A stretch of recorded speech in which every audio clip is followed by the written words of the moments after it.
Hello, my name is Marc from jazzguitarlessons.net. So welcome to the Tune of the Month, September 2015 issue for, well, this is the webinar for Autumn Leaves, right? Sorry, I just ran in the studio. I'm still trying to assemble the pieces to get this going, get out my notes. So thank you for being here. Whether you're watching this straight on, we are September 22nd. It is noon here, Eastern Standard Time.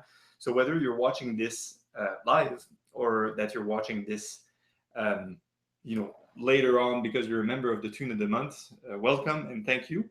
I will just open a page so I can see myself start to stream this, and I can see if you ask questions. So I'm going to type something here. Hello and welcome.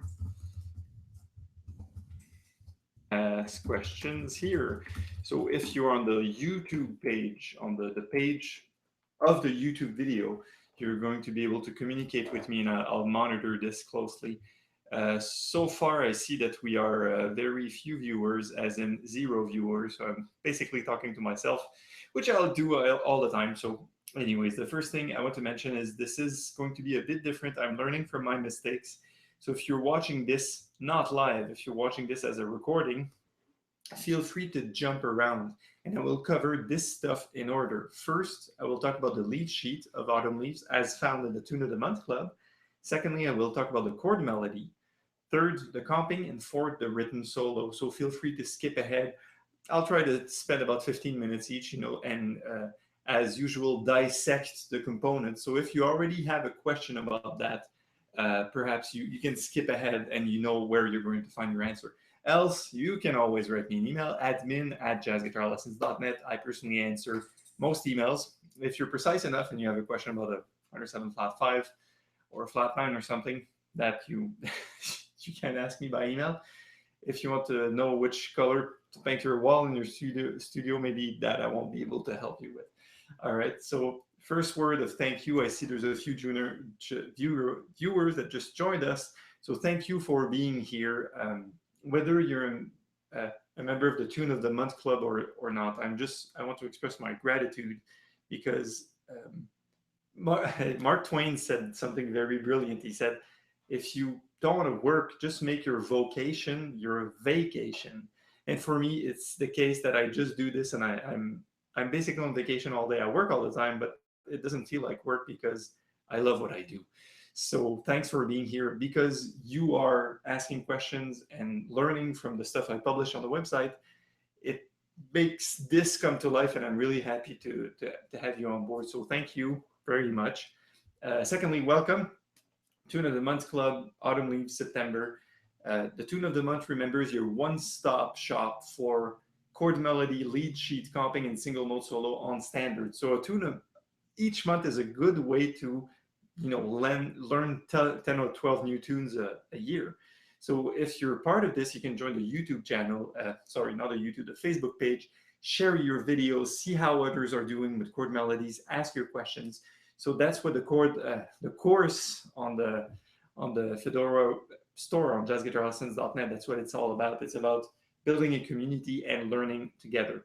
Second word of advice about the Tune of the Month Club is that it's like a buffet. A buffet where there's food everywhere. So when you go to an international buffet, there might be 500 foods, say, and you're only going to taste about 10 of them, probably 10 or 15 or 20 if you're lucky. But there's a point where you can't take anymore. The Tune of the Month Club, the Tune of the Club month is the same way. Please don't feel intimidated if you can't do it all every month. It's a buffet. So you pick and choose your favorite parts, you work on them, plus you keep access to this old stuff. So you can always come back to it later. But please do not be in the headspace, the mindset that you need to master everything every month to move on to the next tune. It's not the case. I'm just providing you with this bunch of material, and you pick your favorite parts. And even if you don't master one part, it does not mean that the next month is not suited for you, right? So October is Stella by Starlight. And Stella by Starlight is a bit different than the other ones. In fact, Autumn Leaves, this one is also a bit different than the other one. So you take what you can, take what you like, leave the rest. And eventually what I'm looking for is people using this material to build their own thing. So you take the first 4 bar of my chord melody, then you add something else after and come back to it, etc. You see, that's how I think it's best to proceed with Tune of the Month. So welcome. I saw new viewers coming in. So let's go. Autumn Leaves this month. A little bit of background. Well, you know the classic Miles Davis Cannonball Adderley recording, of course, on Something Else in 1959. Sorry, classic solos, classic introduction, you know. But this is not what it's about. In fact, I try to avoid this as much as possible because it's such a known and popular version. I wanted to create something fresh. So the tune of the month, the Autumn Leaves one, is meant to be played faster. You know, you walk into a jam session, people want to play da da da dee, da da da da. Then there's a lot of bebop guys, you know, Jimmy Rainey, that play this song much faster like this, and they added bebop changes. They added 2/5s and a bunch of things in between. So that's what my aim was for Autumn Leaves this month. And it may look fast, but the fun part about it is since it's fast, all the fingerings and materials are kind of easy. They're easy to execute if you play them at a medium or slow tempo. So it's a bonus if you want just to learn it and work on it very slow.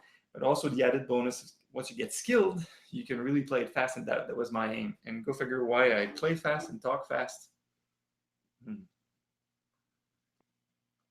Thank God I don't live in Europe. I'd be, my head would just, my heart would stop beating. I'd just drink way too much coffee. All right, so let's explore the lead sheet on Autumn Leaves, the tune of the month. We find the file. Of course, the song is played in E minor this month. Now, here's a question that usually people ask: what key do you play this in? And people will just look at the first chord and say, oh, it's in A minor. In fact, it's not in A minor because A minor is not the tonic. It's not the one of the piece, right? So you have to look at, more often than not, it's better to look at the last chord or the chord after there's a 2/5 or something. So in this case, the last chord of the piece in the lead sheet is E minor, followed by an E7 in the very last bar. The E7 is in parentheses because it's only used when you want to go back to the top, say for more solos. So the key is really E minor. Look at the clef, at the key signature. There's one sharp, which tells you it's in G major. But the song is in G major, which is equivalent to E minor. So let's talk about harmony a little bit because that's really what's interesting about that song.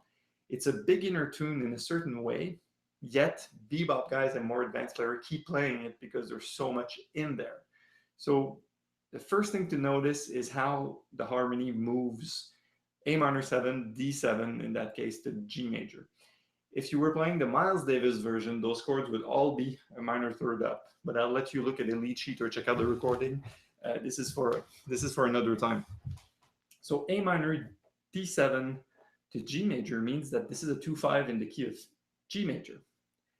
Then if you look at bar 5, 6, 7, you get F sharp minor 7 flat 5, B7 or B7 flat 9, followed by E minor. So this means that you have a 2/5-1 in G major, then a 2/5-1 in E minor.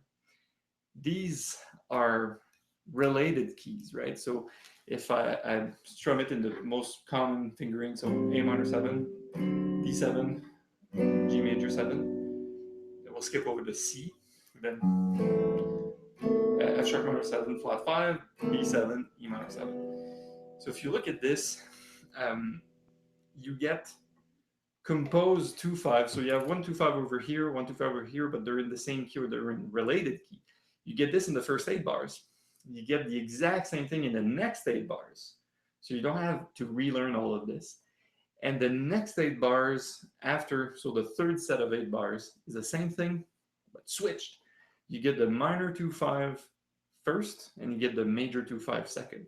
So it's a great song if you want to work on 2/5s because it's just a bunch of 2/5s in related keys, plus all jazz tunes, or say standards, jazz compositions, even bebop tunes, they use a bunch of 2/5s. Even modern jazz compositions, they use hidden 2/5s, just different ways to get into 2/5s. And for the last 8 bars, you have a little bit of a turnaround, 3/6 2/5, something that is common in that era, say the classic jazz, 1959 era. So it's a great song to get working on stuff.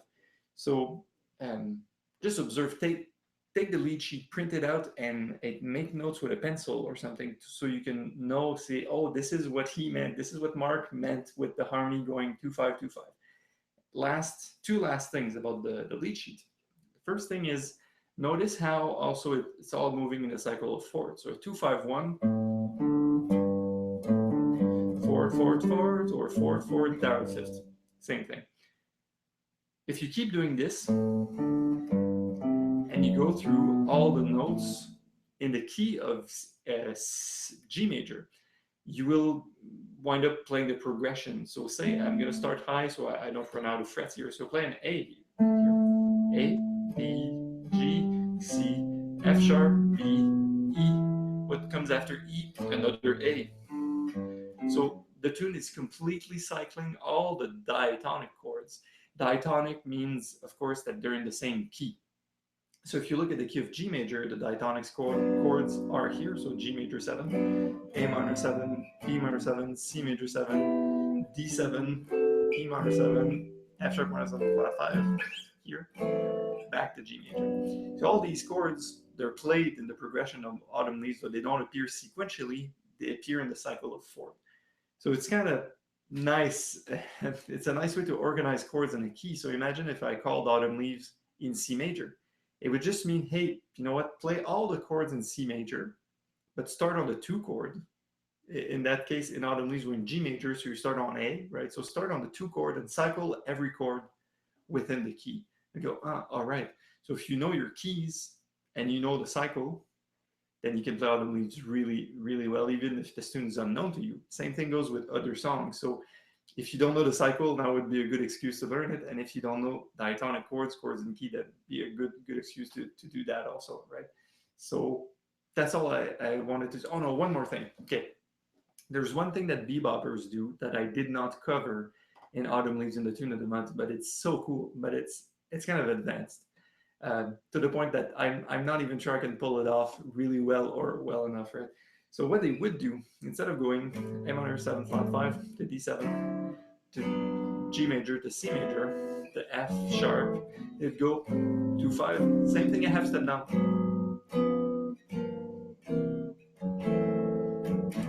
So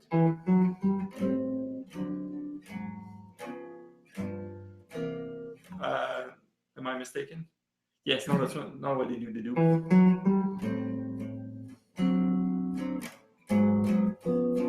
step down. That's F sharp. So some older guys that I've played with, some bebop saxophonists and trumpet players, they'd say, you know, during the solo, let's play that. It's less boring. And they will blow all these bebop lines over 3 2-5-1s that are just going a half step down, downward. So A minor 7, D7, A flat minor 7, D flat 7, G minor 7, C7, you know, so they go like this. So that's all I wanted to say about the lead sheet. And of course, in the Tune of the Month Club, you get the lead sheet as you get in the fake book. Just get the title, the chords, the melody, that's it. And get the same one here. Can I share my screen?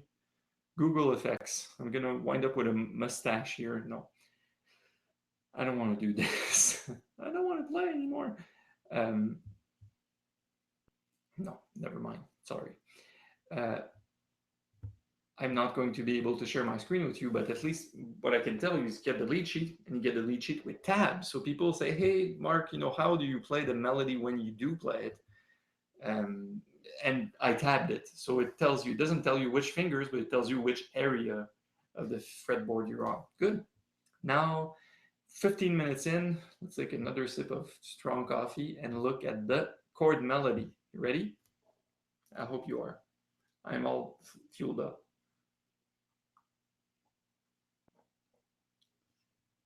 Feels strange to have a lot of silence in a webinar, right? Okay, so Autumn Leaves chord melody.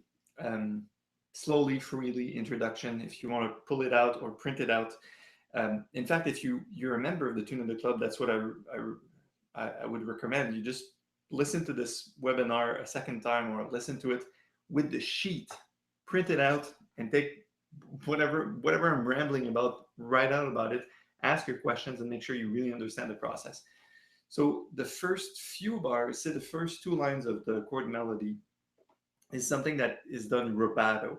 in the sense that you do it, but you don't really count time, and it's phrased in a very natural, organic way. So I wrote this in a certain way as a tribute to Keith Jarrett, because that's what he does on a live at the Blue Note recording from the mid 90s, I think. And it's the most amazing introduction to Autumn Leaves you've ever heard. If you don't know about this, check it out. And he uses the phrase,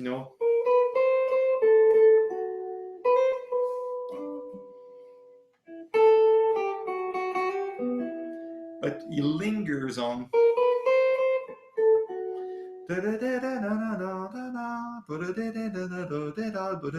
And he lingers on that, and it develops this amazing introduction that's full-fledged, that goes into all sorts of harmonic direction and melodic directions. Yet it's not in time. It's played completely rubato. There's no tempo. So that's how I wrote the introduction, which I'm going to play a little bit. It says slowly, freely. So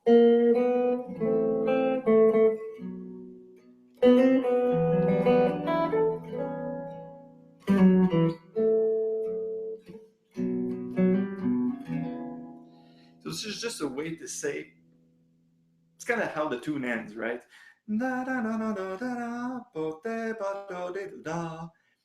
And we use that as a springboard to say, let's set the mood, and then we launch into a faster tempo. So that was the aim of it. Harmonically, there's not really any difficulty in this intro. I think there might be the lettering, this guy.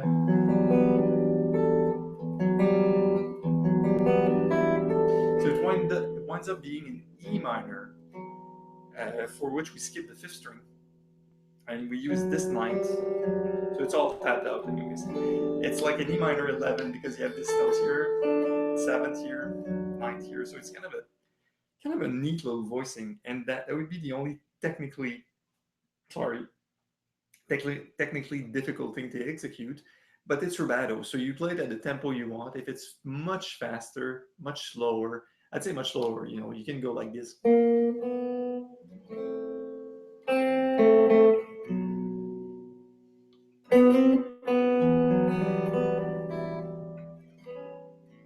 here comes the A13.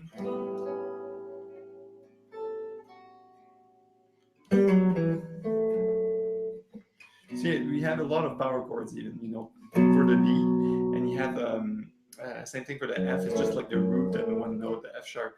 So it's a really rather simple introduction, I found. Now let's talk about the meat of this chord melody. The essence of it was punch based. So I heard a lot of people play chord,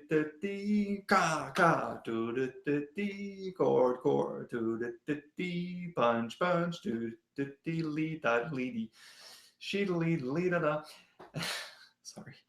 And that was my aim, to use the punches as a springboard to develop other ideas in chord melody. So it's not really a chord melody where we harmonize everything. We don't we don't get to being super precise. That's why I'm saying it's rather simple, but I like to play it fast. Play it 180, 200. So first bar, no biggie, melody here. Let's go step by step. Then A minor 7 to A flat. A flat is simply the tritone sub of D7, because you have these two notes. It's either that bass or that bass. But the two top notes are the same, so it's a really natural choice for a voice leading. Then this is one of my favorite voicings. So the G major with an open G string and an F sharp right next to it, into C major 7. So this is 1, 3, and 7 on C major 7. That's just very, very simple. That we're, instead of doing a 2 again, we're doing then to an F sharp to an F7. Now, same principle. F7 is the tritone sub to B7.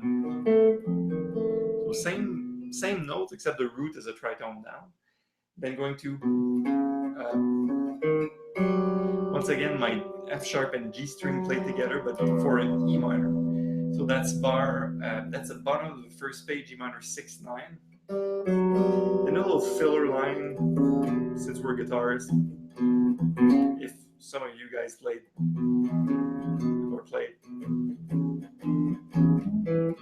so it's really a guitar thing.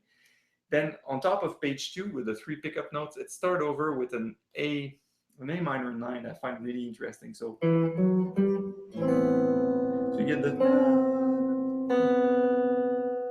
get a B, open B in there that makes it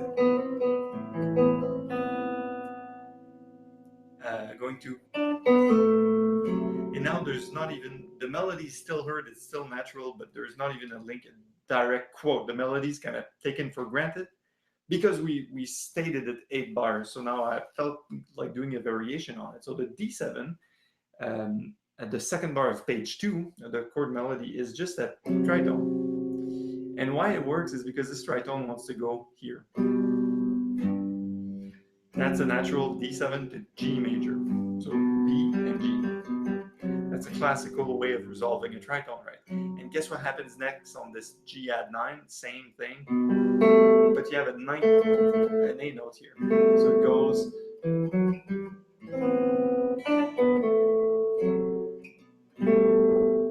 Then the continuation of the so it was. So that's the E note, which is the third of C, right? So I couldn't resist going to a C to an F sharp because it's right there. F sharp minor 7, F7, same principle. Melody. So we're at the E minor at the 7th bar of page 2. And for dessert, the 8th bar of page 2 has an E minor that's major with a major 7. So you get the top E, you get the D sharp, which is the natural 7. You get the open G again with the F sharp. So you get this crunchy, amazing crunchy voicing. All right. So let's continue. Now that's exactly half of the song, right? So I felt that the first half was based on these sort of punches, and the second half in the middle, it's still punchy, but it's not too da chok chok. It's not that anymore. It's something else punchy. So I felt like doing so.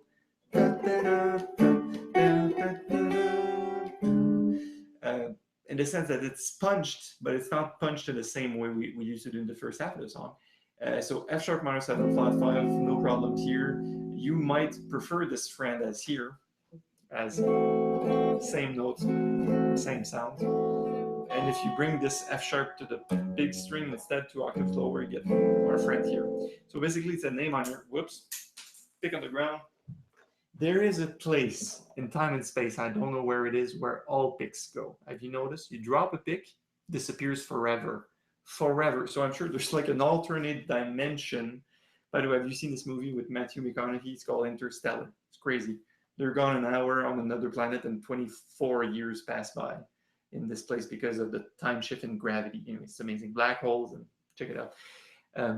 Such a geek. So it's an A minor cowboy, A minor chord that's really an A minor, right? To which we add an F sharp bass. So think of it as an A minor with an F sharp in the bass, or we could say it's an A minor with, sorry, with the 6th in the bass. So if you play it like this, it's one good way to play the bass, or you can decide to transport your bass on the low string, on the top string, here. So at the half of the song, so half of page 2 of the chord melody, we get that voicing. Bass plays here. Same notes. And I like to punch it.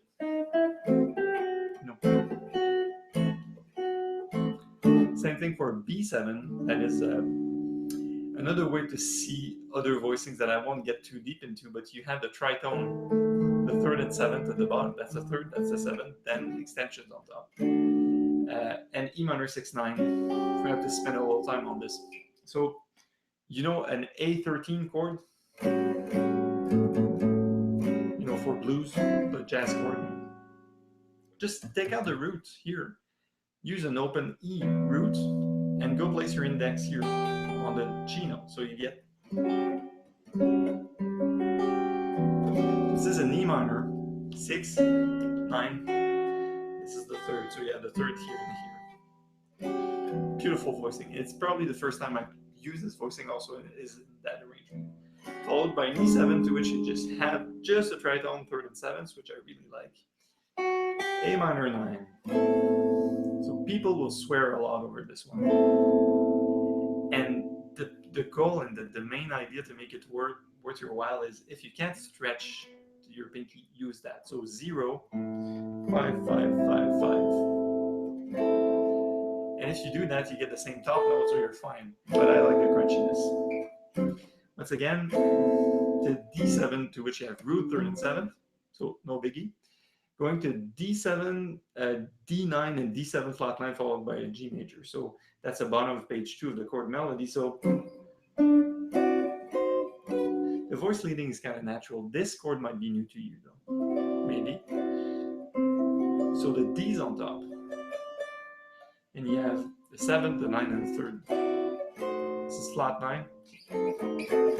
You know, normal flat 9. So G major 7, no surprise, C major 9. That's the last piece of the last chord of the second page of the chord melody, and we're only lacking the last 8 bar of the song, and then the coda, so the ending, a little more espresso. I'm going to talk even faster. Woo! Who would have thought? Okay, first chord, third page, F sharp minor 7 flat 5. You know the melody, how it's stated? So I avoided stating the melody again since I used it in the introduction, and I wanted to keep it to more like chord melody style, more like... It's kind of strange to skip a string, but you'll get the hang of it, right? Or you can use second finger bass. Going to our trend B7, sharp 9 again, so tritone is here, you have that. B, flat 13, flat 9, so it's a 7th chord. So it's really practical because you can do the Django thing here. Then E minor 9, A 13. Whoops, sorry.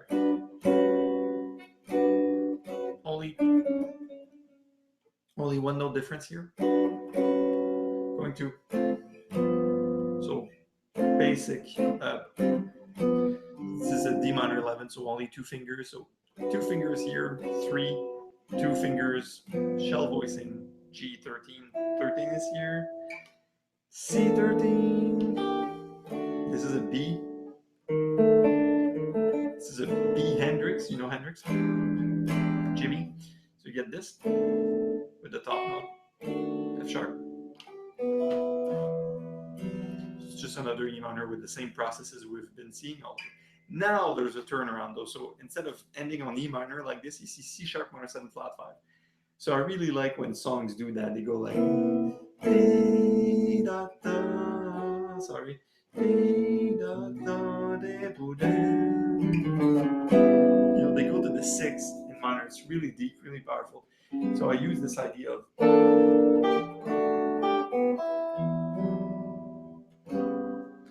then slow down the tempo.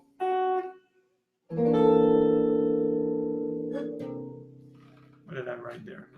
So it could be.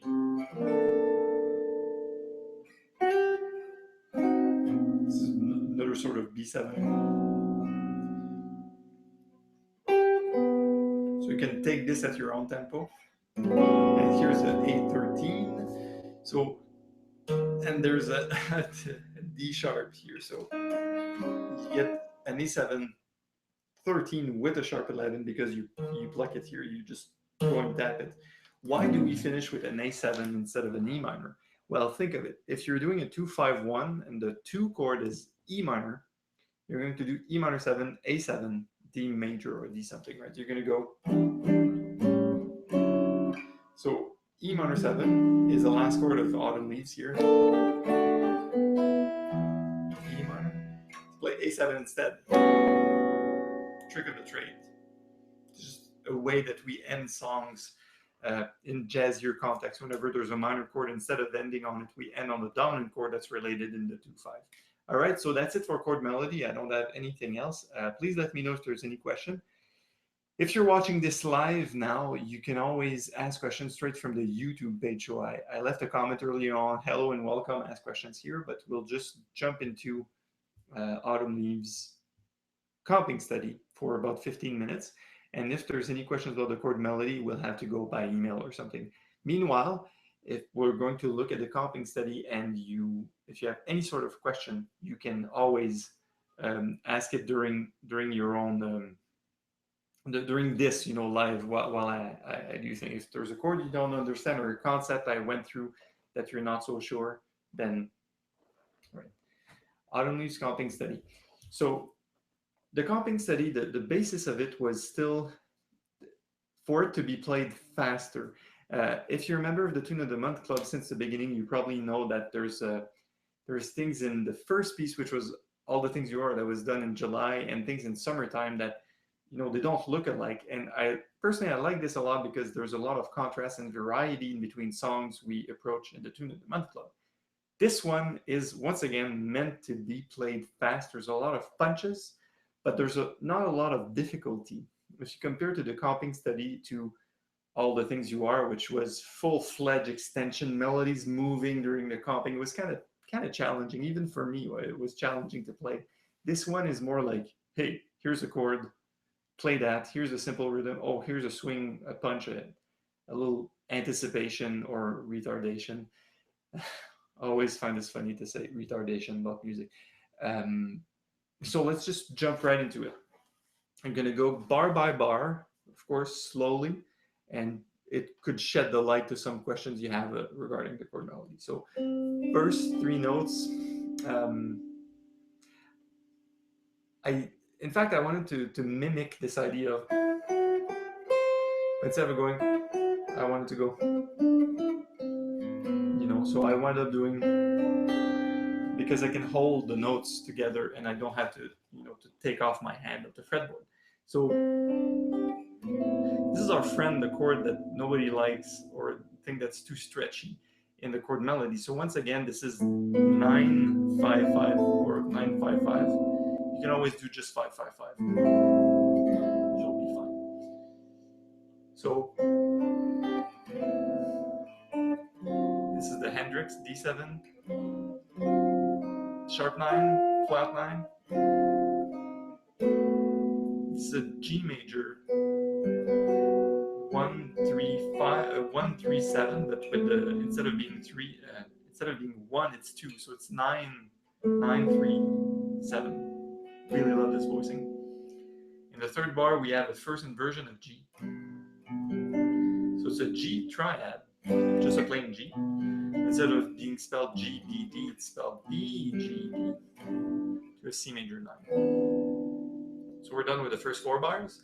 Of course, the challenge here is not going to be able to execute the chords. You can go, yeah, that's the first chord, that's the second, that's the third, that's this, that's it. That's probably not a problem for most of you. What is the challenge is to play this in tempo and play it with the right rhythm. So a 1, to 2, to 1.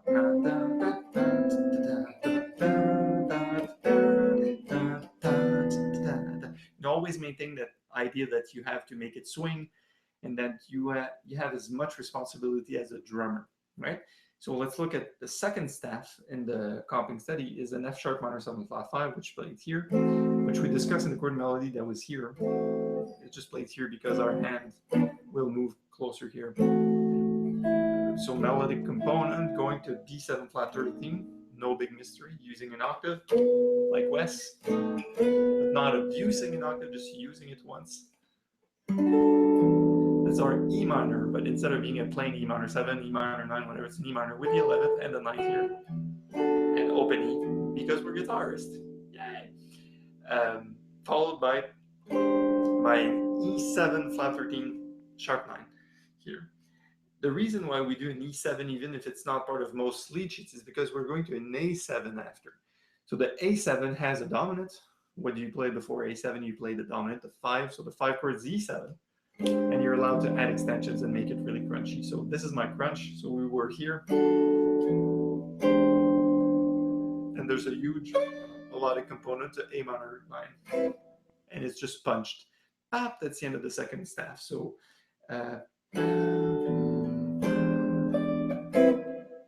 I just love this voicing. It just sounds nice, whether you punch it or hold it, or you can use this finger or this finger. People do that also. Not a problem. Now let's look at the third staff of the comping study. We have A minor 9, D13 with a flat 9. So So you start again with this, you melodize it, remove your finger to get your 5-5-5-5, and then you go to a 13 chord. So instead of playing D13 like this, like D9, Joe Bass, D13, or D13 like this, you will use the 13 like this and orient your hand the other way around. It's like a mirror. So instead of being here, mirror this image. Thank you, Jerry Batista, for this trick, by the way. So as if there's a mirror in fret 7, and you mirror on the other side, and you get this approximately mirror. It's not exact mirroring, unfortunately. And it looks like this, and you have the 7th here, and then you have the flat 9, 3rd, and 13. So this is just a 4th voicing of G major 9. Well, I like that I'm reusing it as an E minor 11. 2 frets lower, going to a C major. Whoops, gotta turn down this phone, right? Or at least make it not ring and then have it fall on the ground. So you see, there's a place and space where all phones go when they drop on the floor. You drop a phone and it disappears forever. No, not really. I've always found my phone when it dropped on the floor. Okay, so where were we? 3rd staff, A minor 9, D7 with a 13 and a flat 9 here. So if this voicings, those are unfamiliar to you, I encourage you to check them out. They're amazing.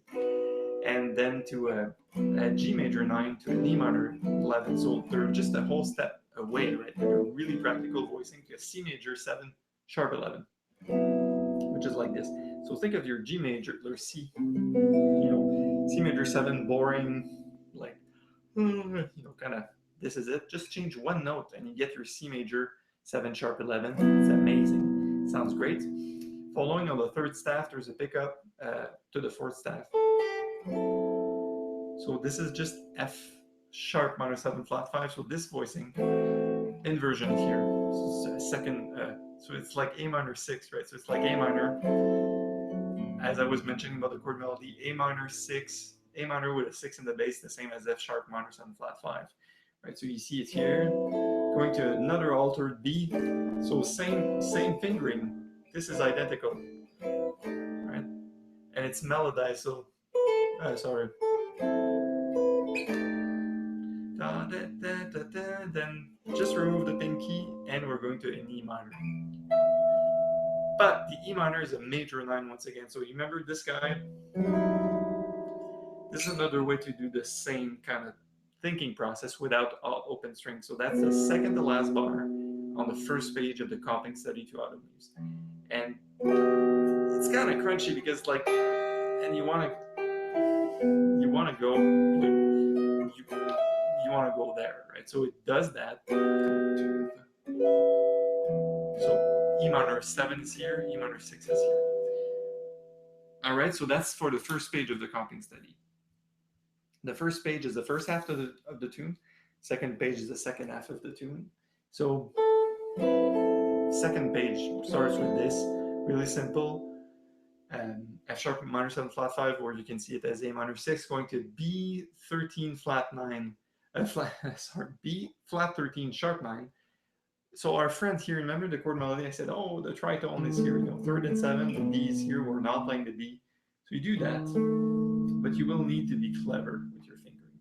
You'll have to start with this on a B note, your pinky here, and this and that. So actually, it's your second finger that's prying down, blocking 2 strings. And why we're doing this? Well, we had a tritone, 3rd and 7th. We have a sharp 9 here. We have the flat 13 here. And the B's on top. It's kind of clever. You know why? Because this is a G major triad. You know this D shape? D chord. So you get, this is G, a plain G. G triad with 2 notes that represent a B chord. And you know what? We hear it like a B chord. It's amazing, right? But it's still a G major triad. But it's called top triadic. Oh shoot, I forgot the terminology of it. But anyways, triad on top. So top brain fart, total brain fart here. It's called there's something with triadic in top note. So it's like you use a major triad on top, but it represents the extensions of your chord. So the sharp 9, the flat 13, and the tonic are represented by a upper structure triad. Thank you. That's what it was. So that's the second chord on page 2 of the comping study, and I just think I love that chord. So all you have to think about is remember that shape. Think that there's a D shape on top, and you can use this because the tonic, the name of the chord, is given by this note on top. So the B note is here. So if you wanted to play G7, you play really crunchy. Really, there's something about that I really like. Okay, third chord of the second page. So we have E minor 9, which is everybody's favorite chord. Going to an E minor 6. So it's a C sharp minor 7 flat 5. In fact, once again, the relationship between minor 7 flat 5 and 6. So you can call it either, but since it's an E minor chord, it's really an E minor 6 that we have. Going to the second staff on the second page of the chord comping study, we have the A minor 11 that we can really use an open string here. Whoops. It's a D7 sharp 9, so Hendrix with a top string here. G major 9, so think of it like G major, oh, if you want G major. Change that B note to an A note and move this over here. And then furthermore add a B lower. So think of it like a B minor 7 here, you know, with only your index is barring, your third finger is here, and that's all you need. This guy you don't need at all. So you go, just move the pinky up to get this. It's another voicing I really like. Going to C6-9, so C6-9, no mystery. Then the ending. So from the last two staves of the comping study is interesting because I use punches, so I got back to this idea of punches from the chord melody, and since the melody is directing this so well. So F sharp minor 7 flat 5. So we're using an inversion to pass these two melody notes and another inversion. So here's our friend B7. You could have done this, right? It's just that. So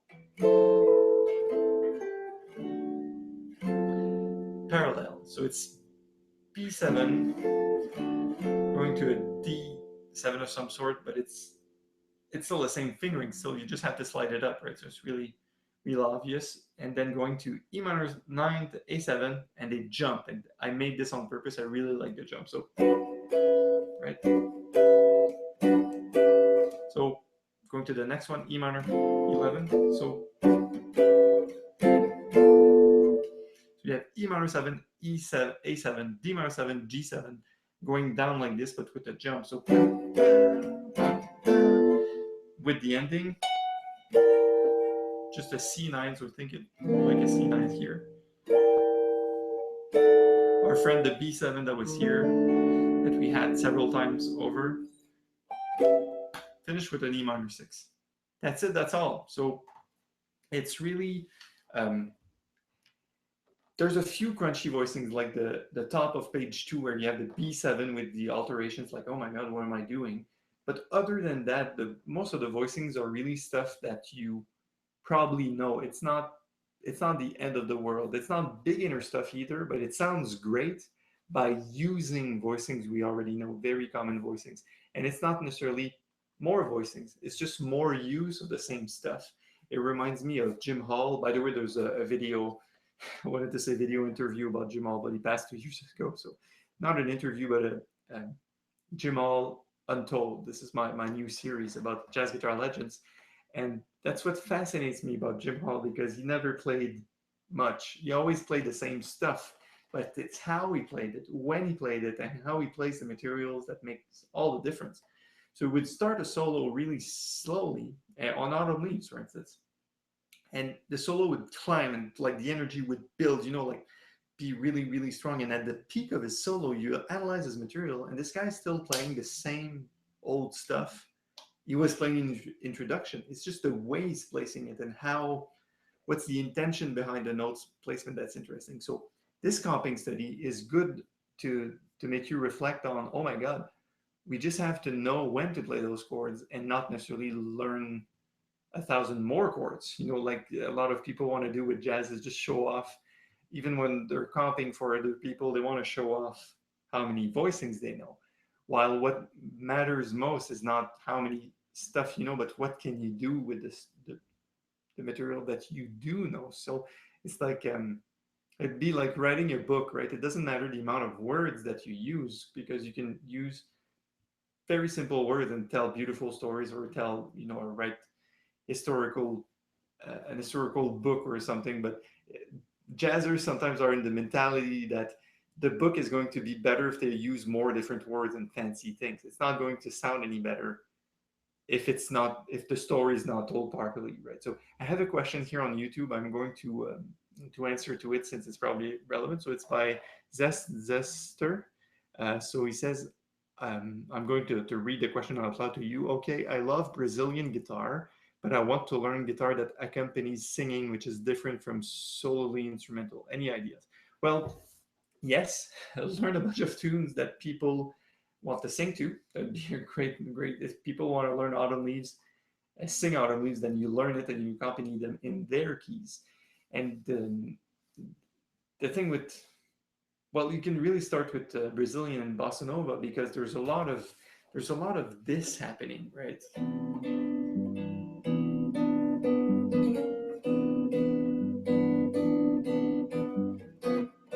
There's a lot of uh, the bass is maintained. So if you have those skills, then it's rather easy to start adding stuff on top of it, like extensions, different roots, different chord substitutions. Once you can lay the groundwork, but my main suggestion would be make it easy for the singers. Play chords that make sense. Play the simplest chords, and just make your variations come from the rhythms and not from knowing a thousand chords. You should, do the Joe Pass thing. Just 5 chords, but use them in amazing ways all the time. But since you'd ask Joe, well, what's that? What's that? What's that? And for Joe, it would still be the same old chord, even though there's 12 ways he would be able to play it with an extension, without this, with a walking bass. But in the end, it's making a good use. Exactly what I was talking about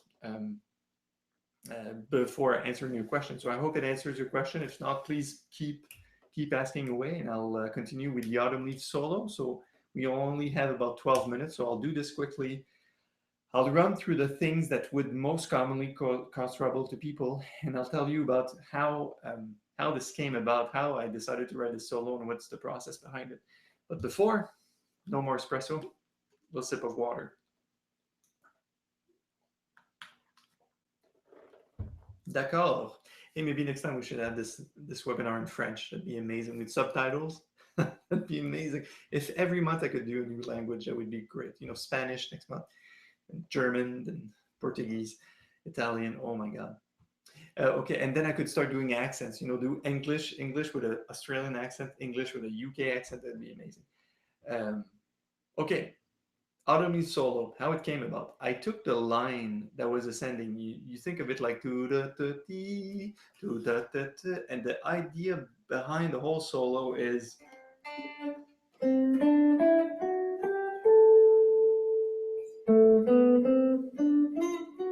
it's kind of ascending line, but it doesn't make sense when I play it now. But I formatted this idea of ascending because of to the ascending note. I took this idea and formatted it so it was a springboard for the ideas to develop. So first 4 bars, the way we approach this 2/5 is fun because it's basically just going into the scale.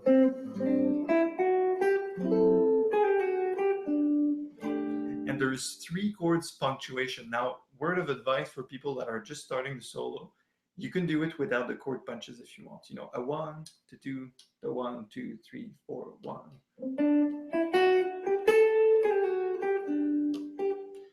If you remove the chords, you're just left with the top note of each chord, and it's going to sound amazing. Well, it's not flattering myself too much, but it's going to sound like a solo, nevertheless.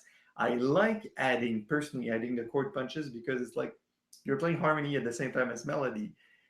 It's like permanent chord melody, which is a style that I prefer to play. I'm never just comping or just soloing. I'm always doing the two at the same time. And taking more space. If it's my turn to solo, I'll dig in more and take more space. But that's the essence of it. So first four bars, just an ascending line and descending. So da, da, da, da, and notice it's all on the same string. Then second line, da, da, da, it would have been, but this I transferred an octave lower. So it's called an octave spin. I spun the octave an octave lower to get. Then the B7 is in the second bar of the second staff. So B7 flat 13 I wrote is just an altered scale.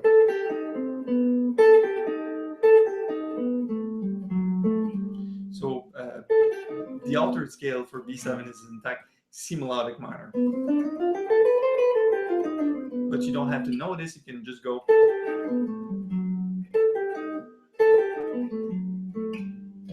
And here's the Hendrix chord again. Jimmy, thank you. E7, 13, another chord punctuation you can avoid if you don't like it.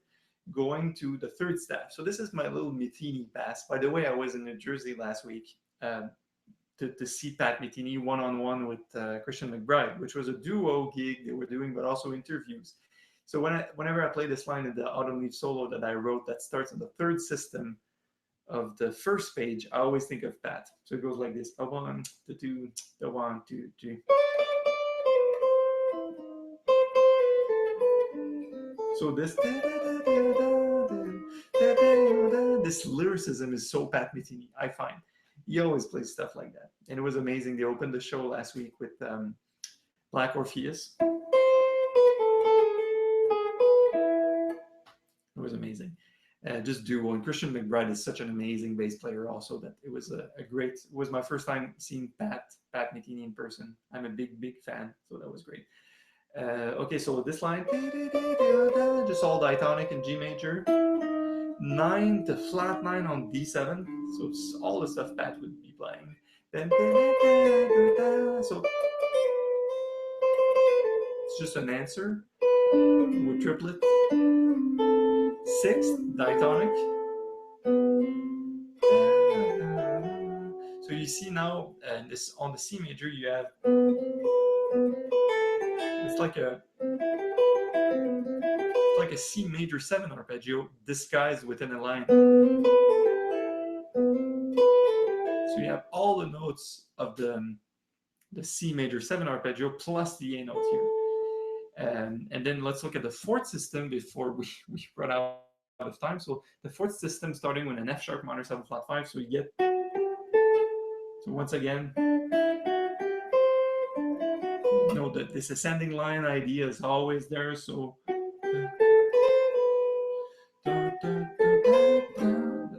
then going to another chord punch up,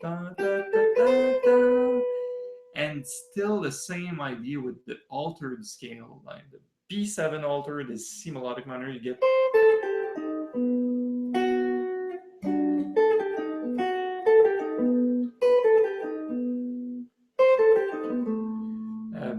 what's that song? Now you say you're sorry, Cry Me a River. So if you want to learn the altered scale and learn these kinds of licks, learn Cry Me a River and you'll get this lick down. Followed by an E minor 9. So everybody's favorite E minor 9 with the root here. Then I did the Miles Davis thing where he finishes on this line on the 6th. And that's the end of the first page. So that's the end of the first half of the piece in terms of soloing. If there's any questions, please feel free to ask me either on the YouTube page, or you can ask this on the Tune of the Month page, or you can ask this by email, admin@jazzguitarlessons.net.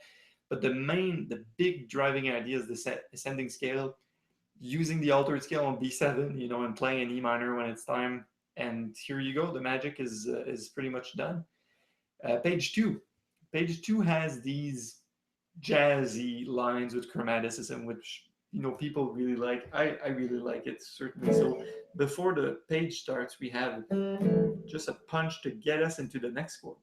Once again, if you don't like chords within your solo, you can just avoid that. Just don't play it. And then the line on the first and second and third bar of the second page goes. So what I did is ascend up until the point with chromaticism, up until the point I found a relevant note in B7. So this is the fifth of B7. So this is a B7 flat 9. It's like a diminished arpeggio, right? So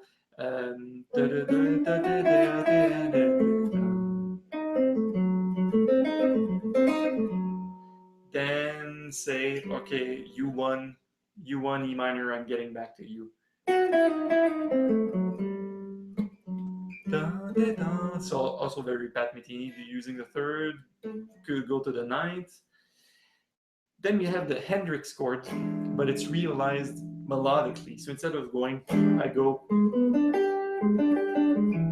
so I go.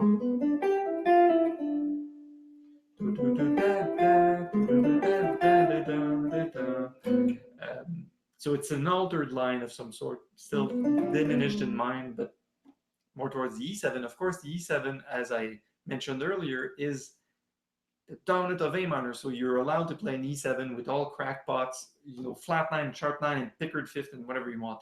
So that's what I've done. Last bar of the first line of the second page.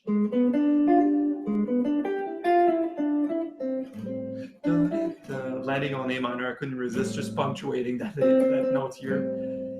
Going to, that's a second system, right? So going to this kind of out, but if you play a D7, a Hendrix D7, it's not so out, right? But played with just the lines, like, you're like, ugh, what are you doing? D7 altered. D7 altered is the same as E flat melodic minor. So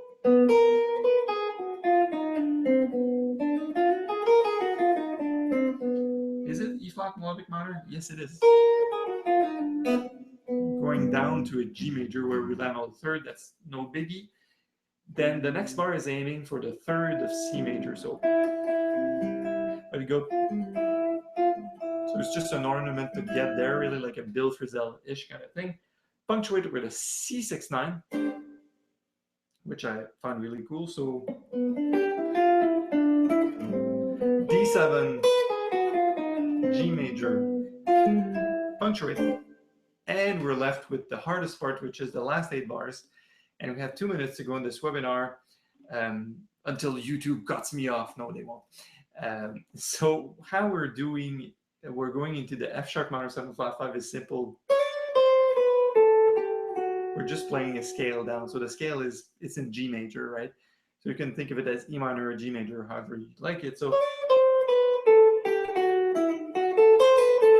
on the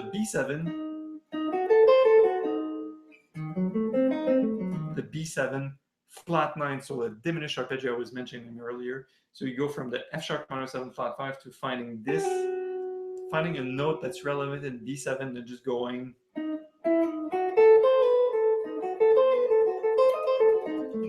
Using the arpeggio until you find back your place in the E minor that's coming next, and that's exactly what's happening in the solo. So oh, sorry. That's E minor, first note of E minor, G, so it's the third. Then a fancy lick. So it's all E minor Dorian.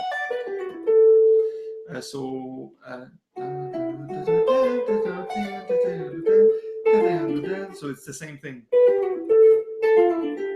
So same things, 2 frets lower. Am I doing something wrong? And we want a C chord to finish the song. So now we're landing on the C with some smart ass way of going.